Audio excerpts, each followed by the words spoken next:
کہ ہم جس وقت آذان کے اندر الصلاۃ خیر من النوم پڑھتے ہیں تو ہمیں یہ تانا دیا جاتا ہے کہ تم ہمیں یہ کہتے ہو کہ تم نے اذان بڑھا لی ہے، تم نے علی ولی اللہ اور خلیفہ بلا فصل کے لفظ اذان میں اضافی کر دیے ہیں۔ تو وہ بطور الزام ہمیں کہتے ہیں کہ اگر ہم نے اذان بڑھائی ہے تم نے تو اذان بڑھائی ہے۔ دیکھو حضرت عمر نے یہ جملے شامل کروائے ہیں تو تم نے بھی اضافہ کیا ہے، ہم نے بھی اضافہ کیا ہے، ہمیں اعتراض کیوں دیتے ہو کہ تم نے اذان میں اضافہ کیا ہوا ہے؟ دیکھو حضرت عمر نے الصلاۃ خیر من النوم کے اضافہ مؤذن سے کروایا ہے۔ حضرت عمر نے یہ اضافہ نہیں کروایا، یہ اضافہ اللہ کے رسول علیہ السلام نے خود کروایا ہے۔ اللہ رب العزت کا کروڑہ بار شکر ہے کہ اس نے ہم کو عقیدہ اہل سنت عطا کیا، اور اہل سنت و جماعت کے گھروں میں اللہ کا ہمیں پیدا کرنا یہ بہت بڑا اس کا کرم ہے اور اس کا فضل ہے۔ اگر ہم اہل سنت و جماعت کے گھروں میں پیدا نہ ہوتے تو مردے کو دفن کرنے کے بعد بھول جاتے، جیسا کہ دیگر مسالک میں ہے۔ مردے کو دفن کیا اور پھر نہ دعا میں یاد رکھا، نہ دیگر مقامات پہ اسے یاد رکھا، اور پھر معاملہ ختم ہو گیا۔ اہل سنت و جماعت کا وتیرہ یہ ہے کہ وہ مردے کو دفن کرنے کے بعد بھولتے نہیں ہیں، بلکہ اپنی دعاؤں میں اس کو یاد رکھتے ہیں، اس کی قبر پہ جا کے قرآن کی تلاوت کرتے ہیں، سورہ یاسین کی تلاوت کرتے ہیں، سورہ رحمان و مزمل کی تلاوت کرتے ہیں، ہر وقت اس کو اپنی دعاؤں میں یاد رکھتے ہیں۔ اب آج مادہ پرستی کا دور ہے، ہر بات پہ لوگ اعتراض کرتے ہیں۔ ایسے لحاظ سے اپنے ایمان کو بچانا اور اپنے ایمان کی حفاظت کرنا یہ انتہائی ضروری ہے۔ ان میں سے ایک بات جو اعتراض کی صورت میں اہل سنت و جماعت پہ کی جاتی ہے کہ ہم جس وقت آذان کے اندر الصلاۃ خیر من النوم پڑھتے ہیں تو ہمیں یہ تانا دیا جاتا ہے کہ تم ہمیں یہ کہتے ہو کہ تم نے اذان بڑھا لی ہے، تم نے علی ولی اللہ اور خلیفہ بلا فصل کے لفظ اذان میں اضافی کر دیے ہیں۔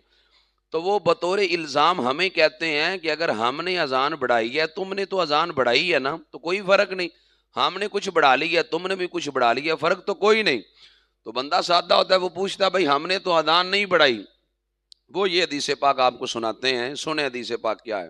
موطا امام مالک میں ہے کہ امام مالک کہتے ہیں مجھے یہ اپنی سند کے ساتھ حدیث پہنچی کہ ان المؤذن جاء عمارہ، جو مؤذن تھا حضرت عمر کے دور میں، وہ حضرت بلال نہیں تھے، وہ کوئی اور مؤذن تھے، جو حضرت عمر کے دور میں مؤذن تھا وہ حضرت عمر کے پاس آیا، یؤذنہ لصلاۃ الصبح، اس نے صبح کی نماز فجر کے لیے یعنی آذان دی، فوجدہ نائما، اور اس نے حضرت عمر کو سویا ہوا پایا اذان فجر کے وقت، فقال، مؤذن نے کہا الصلاۃ خیر من النوم، اس نے یہ لفظ بولے کہ نماز نیند سے بہتر ہے، فَأَمَرَهُ عُمَرُ أَن يَجْعَلَهَا فِي نِدَاءِ الصُّبْحِ، حضرت فاروق اعظم فرمانے لگے کہ ان جملوں کو فجر کی اذان میں شامل کر لو۔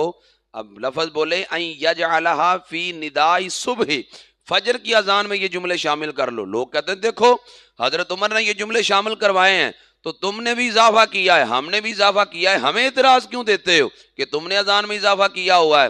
دیکھو حضرت عمر نے الصلاۃ خیر من النوم کے اضافہ مؤذن سے کروایا ہے۔ ہم کہتے ہیں حضرت عمر نے یہ اضافہ نہیں کروایا، یہ اضافہ اللہ کے رسول علیہ السلام نے خود کروایا ہے۔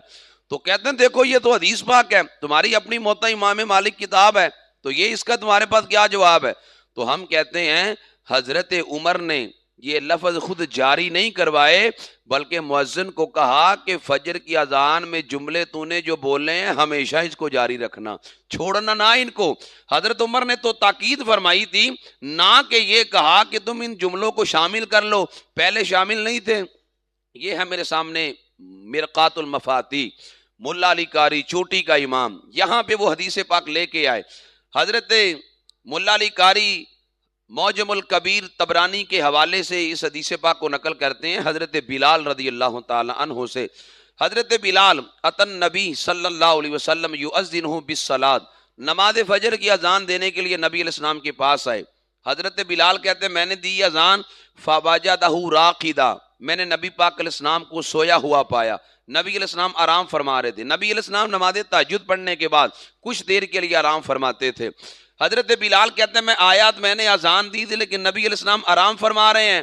حضرت بلال کہتے ہیں میں آیا تو میں نے کہا الصلاۃ خیر من النوم، فقال علیہ السلام، نبی علیہ السلام بیدار ہوئے، فرمایا ما احسن ھذا اجعلہ فی اذانک، بلال جملے پڑھے فجر میں شامل کر لو۔ حضرت بلال کہتے ہیں حضور کے حکم کے مطابق میں نے اذان فجر میں یہ جملے شامل کر لیے۔